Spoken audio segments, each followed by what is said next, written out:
यदि अपि एतेन पश्यन्ति लोभोप अतचेतसा कुहलकया कृतं दोषं मित्रद्रोहे च पातकम् कथं न ज्ञेयम् अस्माभिः पापात् आत्मनिवर्तितुम् कुहलकया कृतं दोषं प्रपश्यति जनार्दन। হে জনার্দন, যদিও এরা রাজ্যরূপে অভিভূত হয়ে ক্ষুলকজনিত দোষ ও মিত্রদ্রোহ নিমিত্ত পাপ লক্ষ্য করছে না, কিন্তু আমরা কুলকজনিত দোষ লক্ষ্য করেও এই পাপ কর্মে কেন প্রবৃত্ত হব?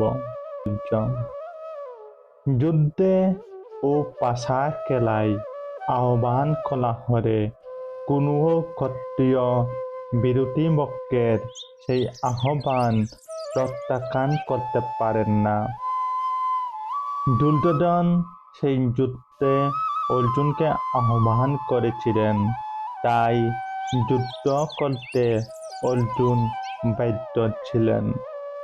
কিন্তু এই অবস্থায় অর্জুন বিবেচনা করে দেখলেন যে তার বিরুদ্ধ পক্ষের সকলেই এই যুদ্ধের পরিণতির সম্বন্ধে একেবারে অন্ধ হতে পারে, কিন্তু তা বলে তিনি এই যুদ্ধের অমঙ্গলজনক পরিণতি উপলব্ধি করতে পারার পর সেই যুদ্ধের আমন্ত্রণ গ্রহণ করতে পারবেন না।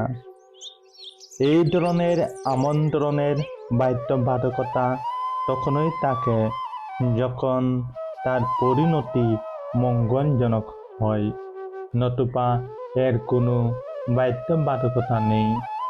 এইসব কথা সুচিন্তিতভাবে বিবেচনা করে অর্জুন এই যুদ্ধ থেকে নিরস্ত থাকতে মনস্থির করেছিলেন।